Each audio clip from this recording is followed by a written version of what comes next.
자, 오늘은요, 우리 모두가 언젠가는 마주하지만 사실 누구도 속 시원하게 답하지 못하는 질문, 바로 우리는 왜 죽는가?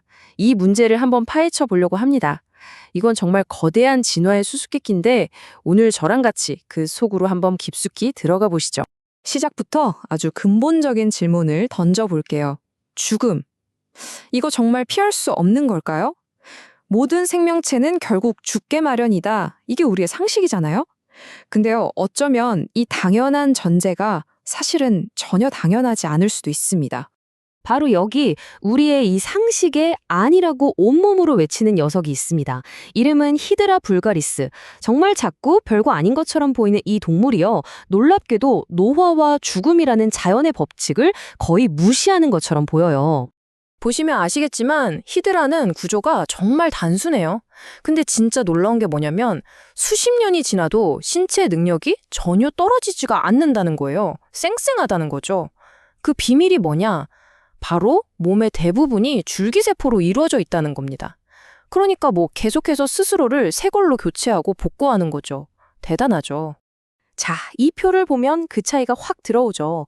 왼쪽의 히드라는 몸 전체가 그냥 줄기세포 공장이에요. 어디가 닳거나 다치면 바로바로 새 부품으로 갈아 끼우는 거죠.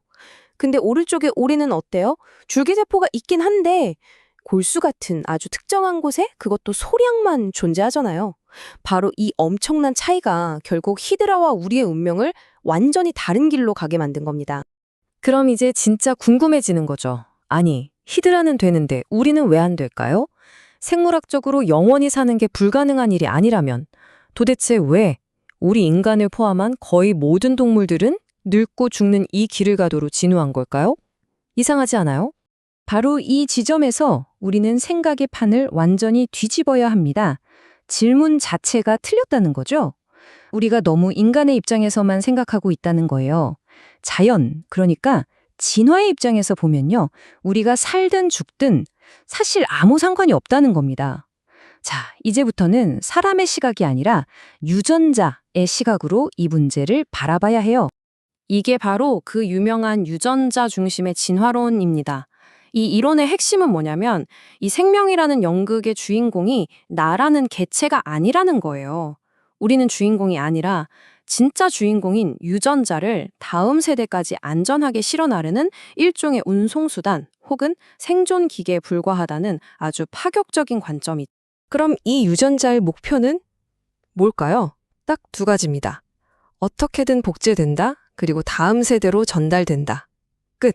정말 지독할 정도로 단순하고 냉정하죠. 일단 자기 복제품을 다음 세대 운반체에 성공적으로 태워보내기만 하면 기존의 운반체, 즉 우리 몸이 어떻게 되든 유전자 입장에서는 알 바 아닌 겁니다. 자기 임무는 끝났으니까요.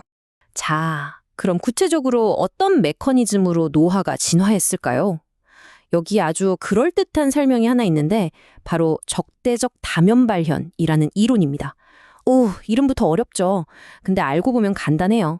어떤 유전자가 하나 있는데 이게 젊을 때는 우리한테 엄청 좋은 일을 하다가 나이가 들면 갑자기 돌변해서 해로운 영향을 끼치는 거예요. 뭐랄까, 양날의 검 같은 유전자라고 할 수 있죠.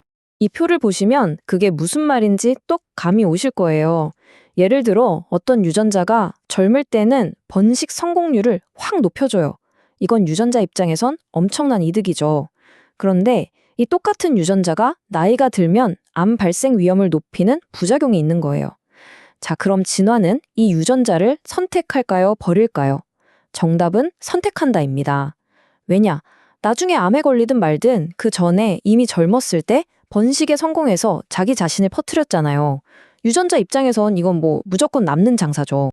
물론 이것 말고도 다른 유력한 이론들이 더 있습니다. 하나는 에너지 예산 이론이에요. 우리 몸이 쓸 수 있는 에너지는 정해져 있는데 이걸 평생 몸을 수리하는 데 쓰는 것보다 한창 때 번식에 몰빵하는 게 유전자 퍼뜨리는 데 훨씬 이득이라는 거죠. 또 다른 흥미로운 가설은 아예 성 자체가 노화의 원인이라는 거예요.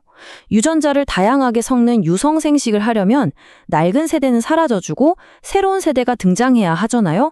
바로 이 과정에서 노화가 필요해졌다는 꽤 도발적인 생각입니다.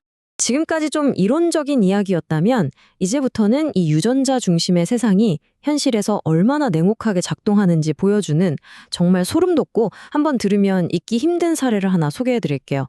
바로 포렐리우스 푸실로스라는 개미의 이야기입니다. 이 개미들은요, 매일 밤 아주 비장한 의식을 치릅니다. 해가 지고 모든 동료가 둥지로 돌아오면 몇몇 일개미들이 밖에서 남아서 둥지 입구를 꼼꼼하게 봉쇄해요. 외부의 침입을 막기 위해서죠.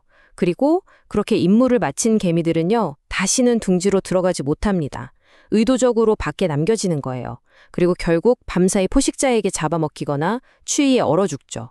몇몇 개체의 희생으로 군체 전체와 그 안에 있는 여왕의 유전자를 지키는 겁니다. 이게 매일 밤 반복돼요. 그러니까 자연의 관점에서 보면요, 죽음은 우리가 생각하는 그런 끝이 아닌 거예요. 그저 끝없이 이어지는 거대한 흐름의 한 부분일 뿐이죠. 개미 한 마리 혹은 인간 한 명의 죽음은 그 흐름에 잠시 일어나는 작은 파문 같은 겁니다. 우리는 그 흐름 속에서 잠시 나타났다가 사라지는 거죠.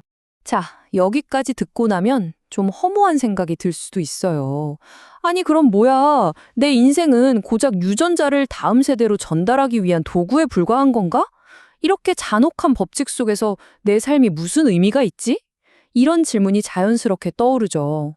하지만 바로 여기서 우리가 빠지면 안 되는 아주 중요한 함정이 있습니다. 바로 자연주의적 오류라는 건데요. 이게 뭐냐면 자연에서 일어나는 일, 즉 자연스러운 현상이 곧 도덕적으로 옳다고 착각하는 걸 말해요. 자연이 그렇다고 해서 우리도 그래야 한다는 법은 전혀 없다는 거죠. 이 표를 한번 보세요. 뻐꾸기가 남의 둥지에 알을 낳는 거 자연스러운 일이죠. 개미가 동료를 희생시키는 거 자연스러운 일입니다. 그렇다고 해서 우리가 사기나 희생을 옳은 일이라고 할 수 있나요? 절대 아니죠.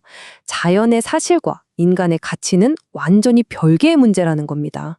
이걸 구분하는 게 정말 중요해요. 그래서 오늘 이야기의 가장 중요한 결론이 바로 이겁니다.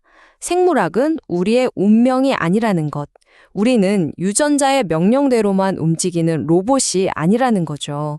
바로 여기에 다른 모든 동물과 구별되는 인간의 특별함이 있습니다. 우리는 우리 안에 있는 유전적 경향에 대해 왜? 라고 질문할 수 있어요. 그리고 때로는 그 생물학적인 충동을 의식적으로 거부할 수도 있죠. 무엇보다 어떻게 사는 것이 옳은 삶인가를 고민하고 우리 삶과 죽음에 스스로 의미를 부여할 수 있는 거의 유일한 존재입니다. 결론적으로 진화가 얼마나 냉혹한지 이해하는 게 우리를 허무하게 만드는 게 아닙니다. 오히려 정반대예요. 아, 우리는 유전자의 꼭두각시가 아니구나. 자연의 법칙이 우리 삶의 의미를 정해주는 게 아니구나. 이걸 깨닫는 순간 우리는 비로소 우리 스스로 우리 삶의 온기를 만들어갈 자유를 얻게 되는 겁니다. 유전자는 우리에게 생명의 출발선을 그어줬을 뿐입니다. 그 위에서 어떤 그림을 그리며 살아갈지, 그 삶에 어떤 의미를 부여할지는 전적으로 우리의 몫이죠. 자, 생물학이 우리의 운명이 아니라면 과연 무엇이 우리의 운명일까요?